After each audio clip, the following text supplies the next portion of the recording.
Well, it's day 14, excuse me, since my LINX procedure. I've not made a video in maybe 7 days. Like people say, the first week is the honeymoon week. As you see, you're probably seeing me having hiccups. I've had spasms continuously after I eat. If you've done any research and watched any other videos, you see this is pretty common.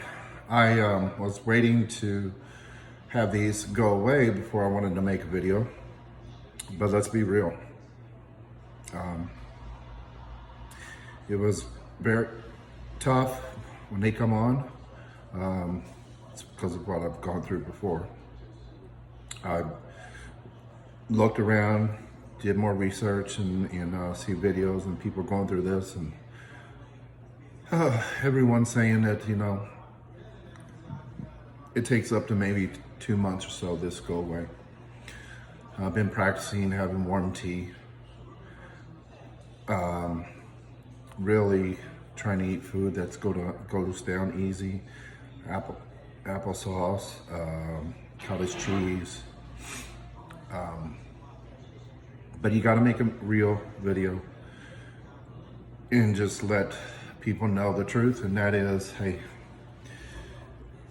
it's a tough period right now. It's been a little tough. So I'll check in a couple days and hopefully a little bit better. I'm not expecting a miracle in a week, but gotta hang in there. All right.